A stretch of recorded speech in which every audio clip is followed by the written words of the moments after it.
shi yasa kakkawa mutum hukunci don kaga yana ba daidai ba baka san me zai zama a ƙarshe ba. Wani zai fara da kuskure ya ƙare da daidai, wani ya ƙare da daidai ya kuma ya fara da kuskure.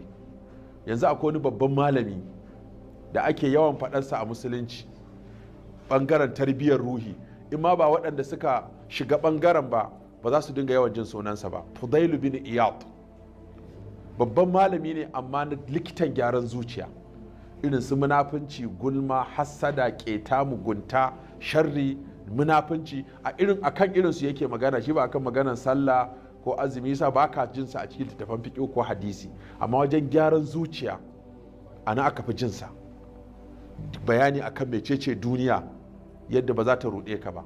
Asalin wannan malamin dan fashi da makami ne, Fudailu bin Iyad. Tara hanya yake yi, yan kasuwan za su tafiya har addu'a suke kada Allah ya haɗa mu da Fudailu bin Iyad a hanya, saboda rikakken dan fashi ne.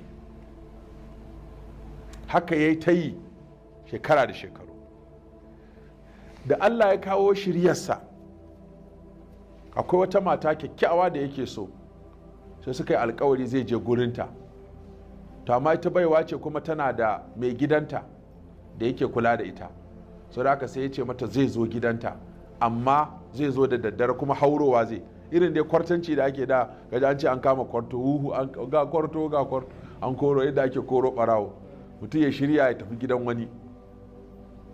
To saboda haka ya zo sai ya hau katangar, kafin ya dira sai ya kasa kunne ko zai ji muryar wani, irin dai ka ji an yi tsit din nan, kawai sai ya je wani yana zabga tilawa,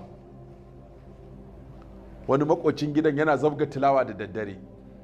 Kuma sai aka yi sa'a daidai ayar da yake karanta, alam ya ani lillazina amanu an takhsha qulubuhum li zikrillahi wa ma nazala min alhaq wala yakunu kallazina utul kitaba min qabl fa tala alaihim al-amadu faqasar qulubuhum wa kathirun minhum fasiqun. Kawai sai wannan ayar ji kamar da shi ake, wai lokaci bai ba ga masu imani zukatansu su yi saushi su koma ga Allah. Sai kawai jikinsa ya mutu, sai ya ce lalle wannan ayar da ni ake. Kawai sai maimakon ya dira ciki sai ya duro waje, ya tafi yana ta maimaita wannan ayar, yana ta maimaita wannan ayar, yana ta maimaita wannan ayar, har ya dawo gida ya zauna ya tagumi, ya dinga tunano mutanen, ka san an Allah ya faɗakar da kai ka gane kuran ka kai nadama, sai kuma kai ta tuno me yasa kai kaza, me yasa kai kaza, me yasa kai kaza, me yasa kai, ya ta tunano mutanen da ya cuta, ya ta tunano su, ya ta kuka. Kawai sai ya ɗaura kayansa, sai ya kama hanya zai tafi Maka, ya je aikin haji, ya ƙara jaddada tubansa, sannan ya dawo shiga cikin mutanen kirki. To ya taho a hanya, akwai wani irin hotel da ake akan hanya wanda masaukin baki ne, sai ya sauka a nan. Da ya sauka sai ya ji wasu 'yan kasuwa kusa da ɗakinsa suna hira. To dai mu kwana a nan mu bari sai gobe ma tafi, goben ma sai da rana.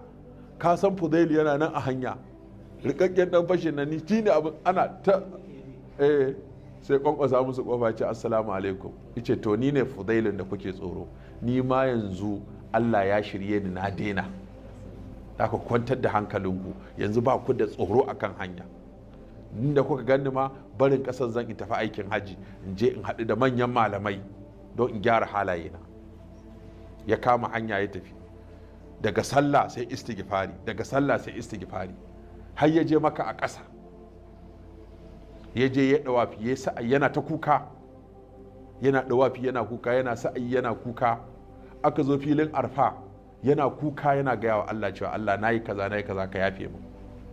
Har yana cewa da Allah zai wa kowa afuwa a gurin banda mutum ɗaya, da sai sa ko shine mutum ɗaya. To daga nan shikenan sai hadda Qur'ani, sai kaza nan da nan malam sai gashi wanda da aka san shi da mummunan abu yanzu kuma ya dawo kyakkyawan abu, har wannan abin ya goge wancan. In babu wanda suka san tarihinsa ba musamman da wancan na farko.